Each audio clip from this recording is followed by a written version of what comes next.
Well, hello, everybody. Welcome to Whitehall Works. I'm Jenna. And I'm Zach. And as you can tell, something's a little different today with our podcast. Because today we're going live. With the OEDA Annual Summit. So, for listeners in the future, the Ohio Economic Development Association, like many other organizations at this time, is holding their annual summit virtually. And so we are recording our audio, but we're also doing it live on Zoom. So we're going to allow for some Q&A here at the end, so you can submit your questions on the Whova app, as well as on on your computer. Send questions to our community affairs manager, Megan. Wow, easy for me to say, who will relay those to us for today's session. Yes. So a big welcome to the OEDA attendees. This is very exciting for us since we don't usually have this many people in the studio with us. Usually it's two. Yes. So.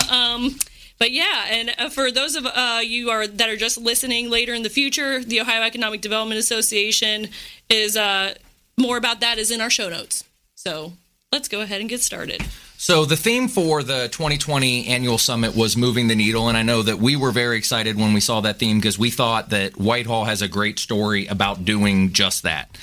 So if you're already a listener of our podcast, or if you haven't, you can check out other episodes by visiting whitehallmeansbusiness.com or wherever you check out podcasts. Each episode of our podcast features a different aspect of economic development. And to that point, whether you are an economic development professional or you're the general public, there's most likely an aspect of economic development that you can have an interest in or become passionate about, whether it's employment opportunities, housing options, transportation, community safety, parks and recreation. But the City of Whitehall is moving the needle in all of those areas.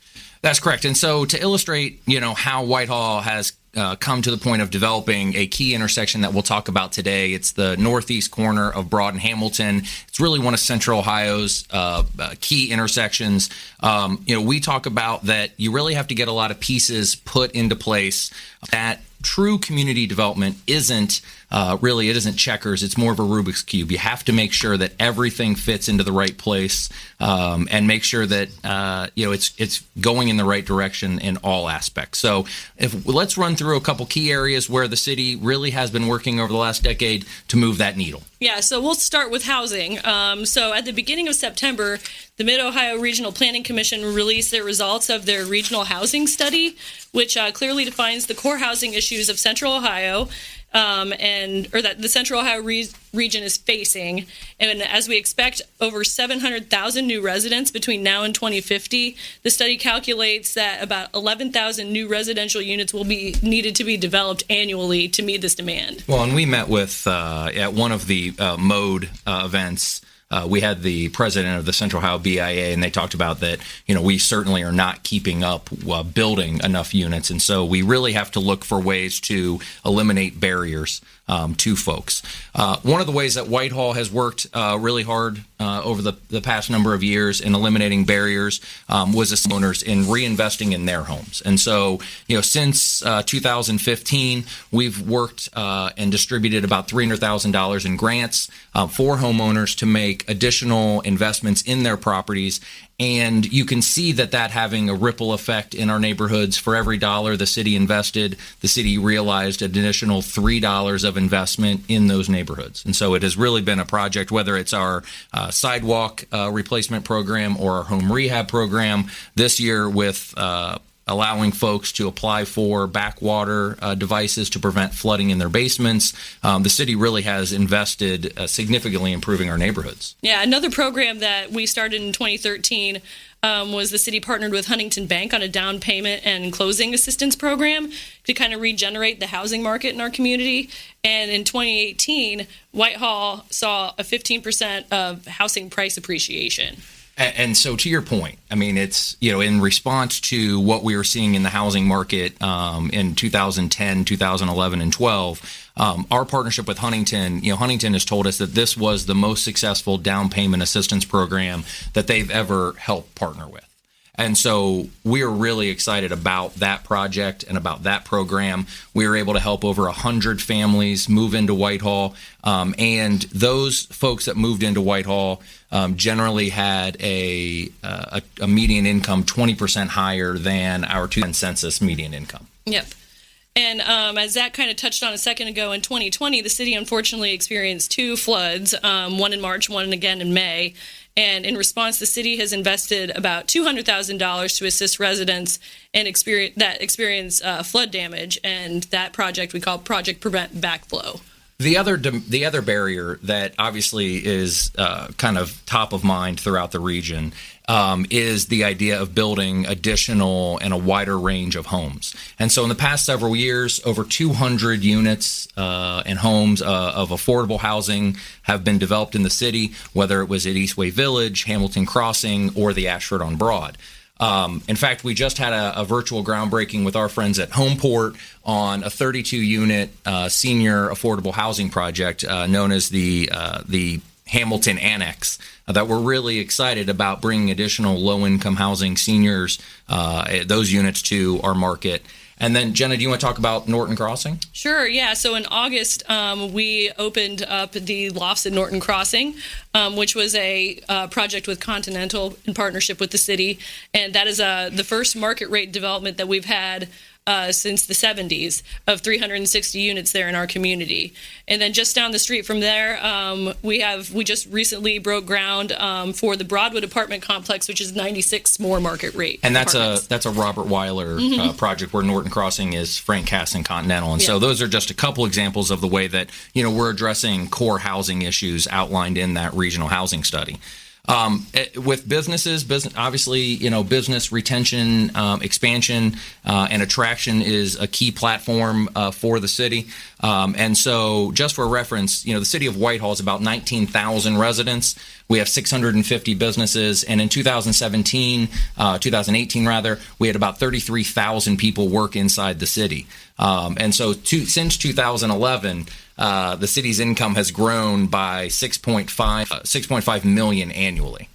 Yep, and we have had more than 114 million economic investments per square mile invested since 2010. And those were projects completed. Yep, and go ahead, Zach.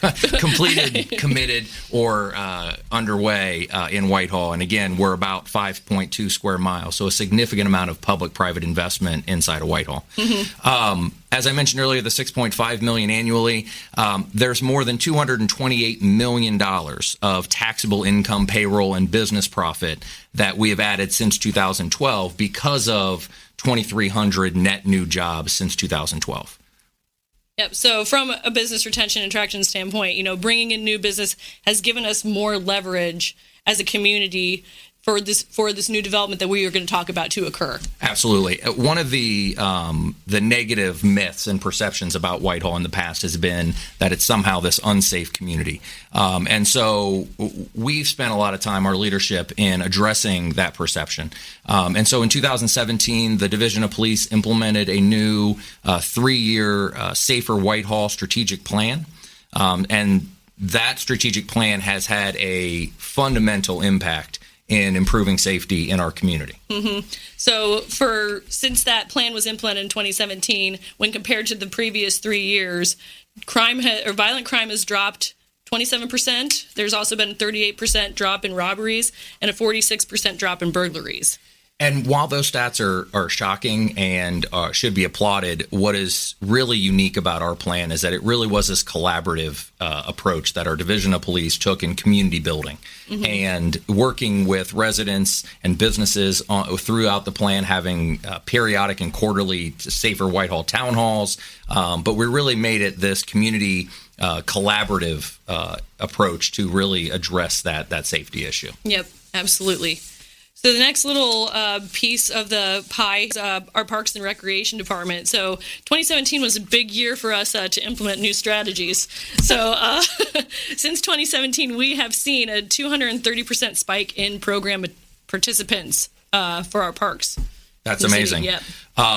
In fact, our Parks Department has won 7 OPRA awards, the Ohio Park, I want to make sure I get this right because our Parks Director will kill me, Parks and Recreation Association Awards.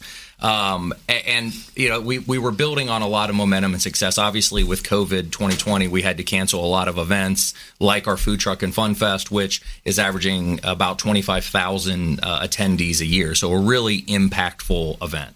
Yeah, then the city has invested $9.3 million in our 5 parks and park facilities since 2017, which includes our $6.5 million investment in the new Whitehall YMCA branch, which opened this past November, a splash pad at John Bishop Park, and our newest park, which is located at the new Norton Crossing development that opened in spring.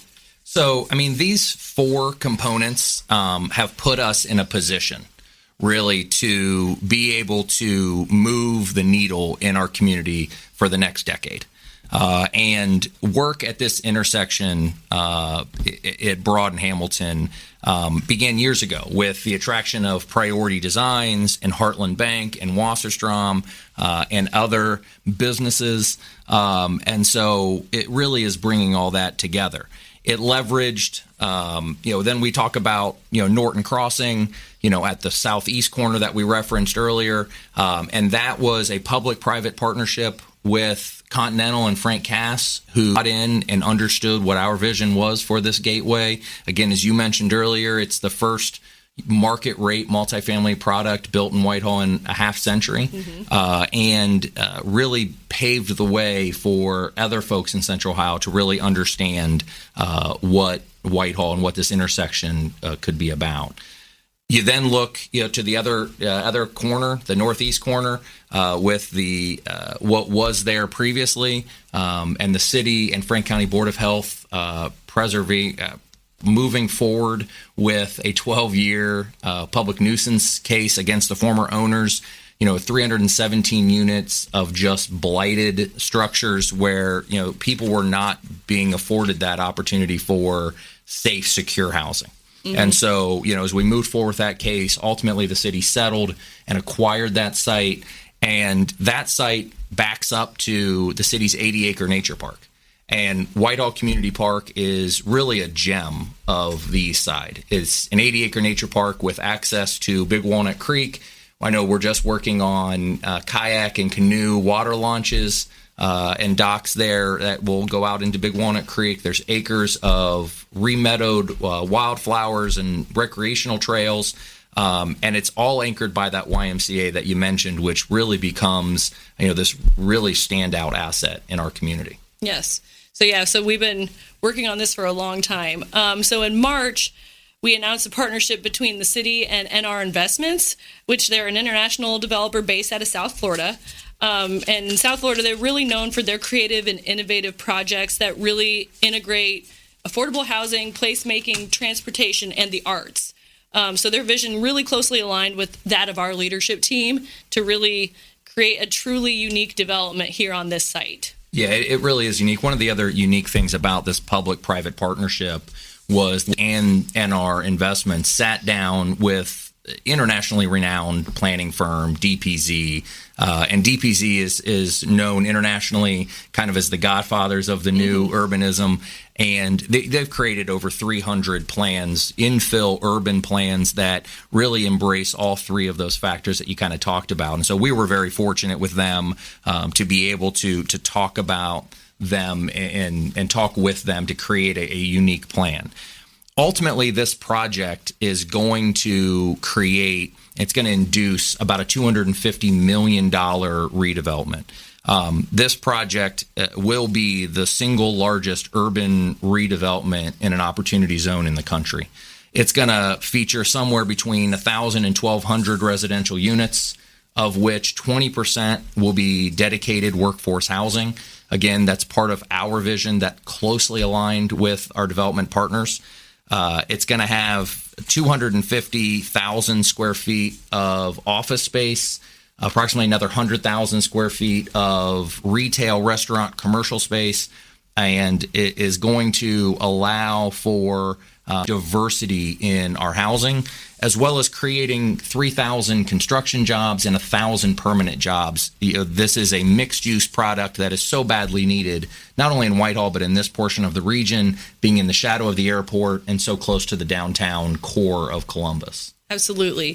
For those of you that are on the Zoom right now, we're going to kind of show you a few designs back in April when we were working with DPZ and kind of sharing our vision and their expertise.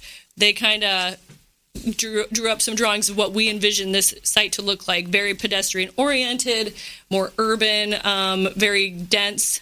And we really have like an open air market that we're kind of looking to do that's going to have a lot of our parks programming and farmers markets and stuff like that. But another initiative that Mayor Maggard is very, very passionate about right now is the public art scene and being able to integrate that innovation and creativity and that life into this development. Yeah, it's really exciting to be able to have a project where your private development folks have the same vision about integrating transit and public art and affordable housing and connectivity to green space and trails. I mean, it really is a very unique partnership. Yeah, and as we say all the time on this podcast, for those of you just tuning in for the first time, it's all about the partnerships in economic development. And what really has helped us come this far is the partnerships that we have both with NR and DPZ, but also locally and regionally. So other partners that have been involved in this project are M&A Architects, Risley Construction, the Central Ohio Community Improvement Corporation, Franklin County, the Ohio Housing Finance Agency, EP Ferris, the Central Ohio Transit Authority, and the Columbus Franklin County Finance Authority and NAI Ohio Equities. So that's a long list. That's just a few. Yes. So, I mean, as you can tell, I mean, this is a project that really will be transformative, will have a generational impact in Whitehall. And so as we think about it, you know, when we talk about moving the needle, it really has been, you know, setting a path, and our Mayor Maggard and City Council, you know, enabled us to help set that path, you know, 8 to 10 years ago, and really establish this foundation for these different areas to move the needle so that we could be in a position to be able to attract this kind of a development, you know, that really has had, you know, broad support in the region. And we're really excited to move that needle forward over the next decade as we continue to move this development. Absolutely. So this time we want to open it up to you here at the annual summit. Please put questions in the Whova chat. And we actually, there are about 30 in here. So I think if we could go with the format of just unmuting to ask a question, I think that's probably fine with this size. Okay. So go ahead. I don't know if we want to go ahead. Do you trust me? Yes. Mostly. Is Stephanie Bosco near you? She is not. Then She's not so much. So, thank you guys for the presentation. I thought it was fantastic. Could you please state your name, sir, as well? Sure. My apologies. My name is Nathan Strum, and I serve as Executive Director for Grow-Licking County Community Improvement Corporation, one of the premier economic development organizations here in Central Ohio. In hearing your topic, it's tremendous to hear all the success you're having in Whitehall, but I actually am inquiring more about the structure of your podcast. I find the format to be really intriguing. Can you talk a little bit about what inspired you to create a podcast as a medium to engage your citizenry and the profession? As well as, can you talk about if any of the other departments there within the city use this as a format to communicate their projects or with the citizenry there in the city? So that actually is a really great question, Nate. Way to start us off. What I would say is, and Megan, our community affairs manager, got together at the very beginning part of this year, end of last year, looking for additional ways to engage our citizens.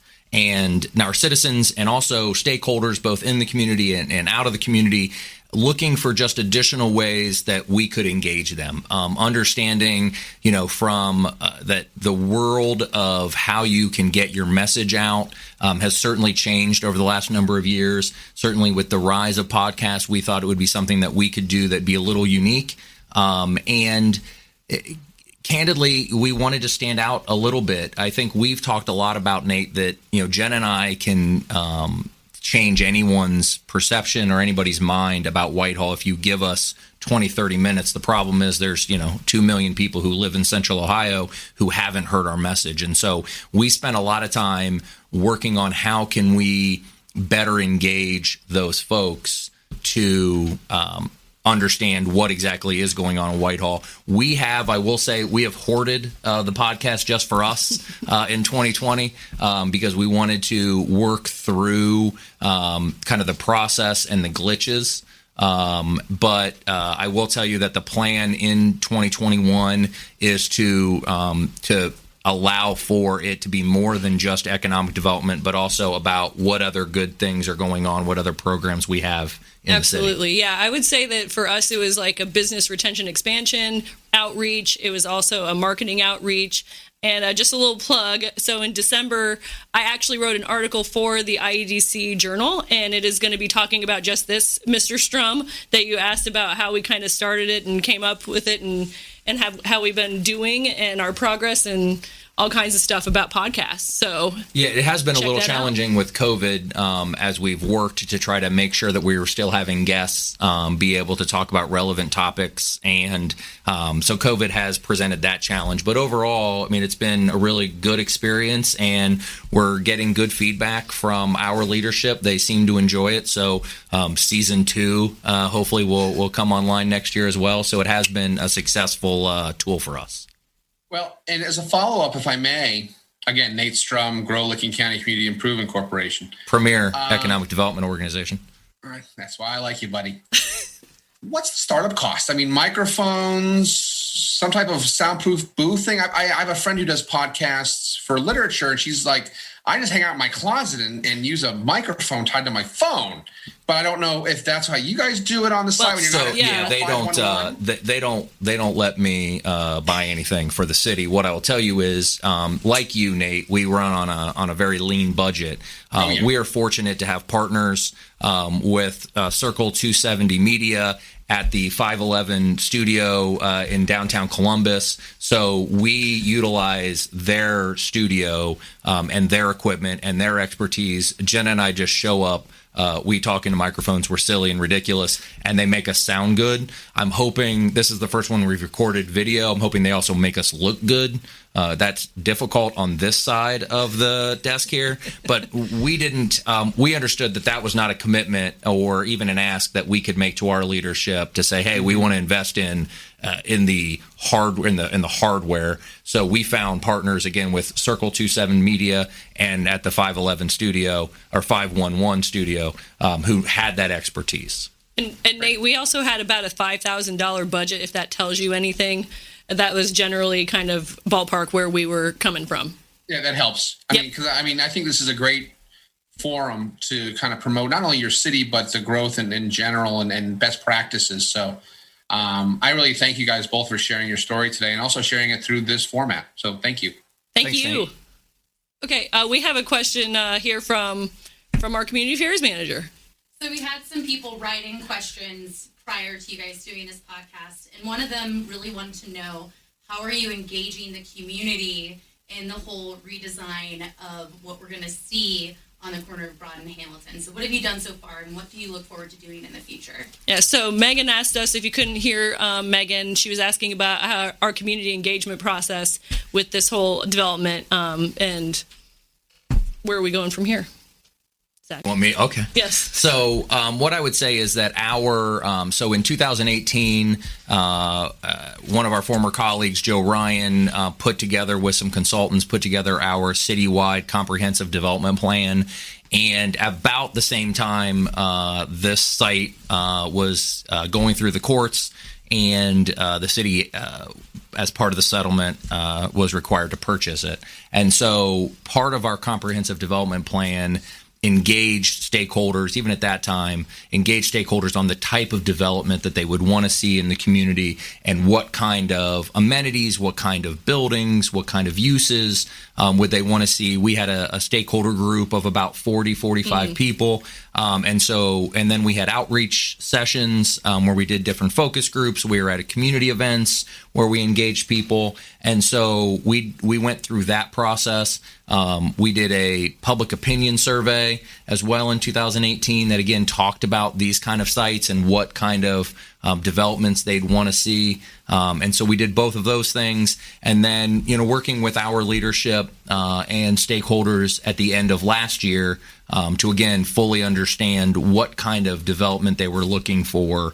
And so understanding the kind of big principles, but not necessarily into the weeds of, how tall of a building, but generally speaking, what kind of mixed, are you supportive of mixed use? What kind of amenities, what kind of feel do you want a new development there to have? Anyone else? Please don't hesitate to ask. You can unmute yourself or you can ask in the Whova app and they can translate for us. This is Nate again. If no one else is going to ask, I'll keep going. You go for it.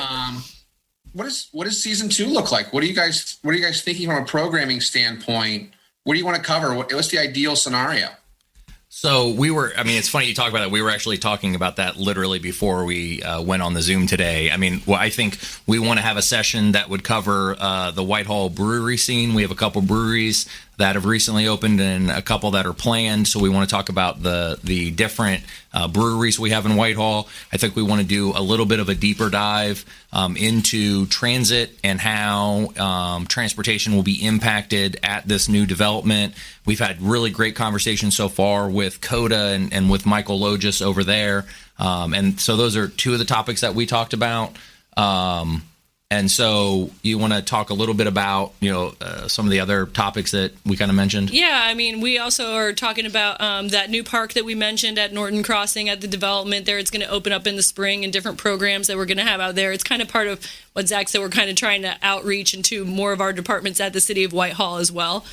Because it all really does involve economic development at the end of the day. Absolutely. Whether it's the park and quality of life issues or transit and workforce. Mm-hmm. I think, Nate, we're going to focus a lot of our time on, kind of to your point, about how can we engage some of our other departments, whether it's, community safety or fire department or certainly in our parks, but really be able to talk about those things.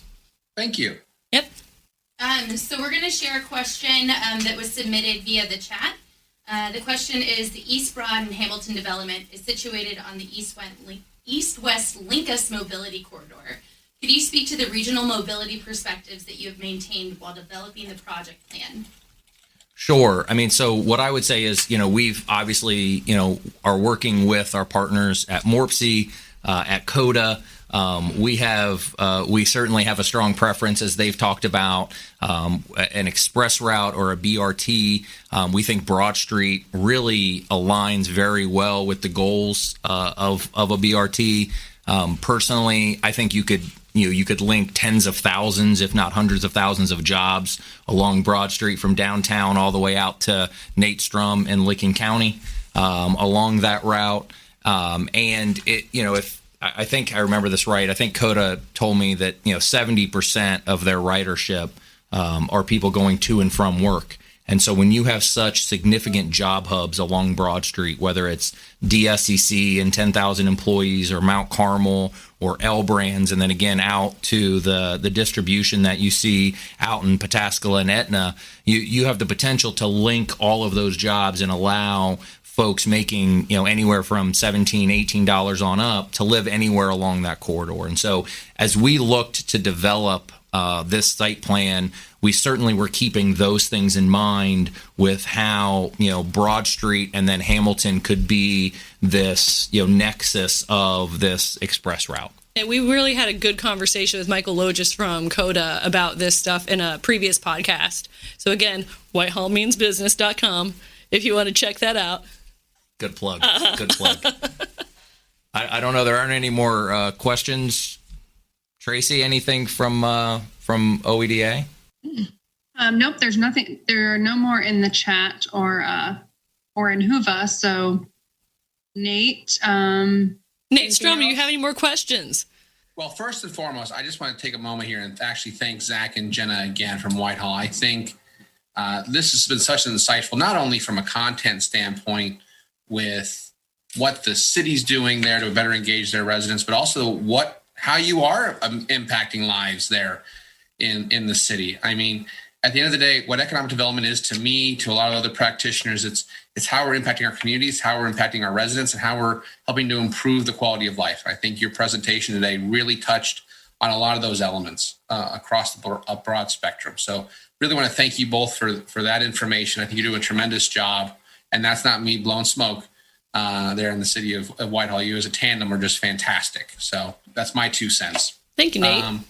That's Nate. I think if there's nothing else, you're welcome to close it out, Jenna. And thank you so much for I thought it was awesome. Absolutely. Again, thank you so much for having us be part of this, and we're really excited to again share the great things going on in Whitehall and how we're moving the needle. So thanks again, everyone, for joining us. Yep. Thank you, everybody. Have a good one. Now back to work. Thanks for listening to Whitehall Works. This is a show hosted by the Economic Development Team, Zach and Jenna at the city of Whitehall, a suburb of about 19,000 residents located in the Columbus, Ohio region. Economic development is a phrase you often hear, but the general public may not know what it means in practice. As a profession, economic development focuses on the well-being and quality of life in a local community, region, state, or country. Each episode will have a topic or a breakdown of efforts the city of Whitehall is working on to improve their community. But you are the community experts, and we want to hear from you. If you have any topics or questions for Zach and Jenna to talk about on the show, please email Whitehall Works Podcast in the subject line to economicdevelopment@whitehall-oh.us. Now back to work.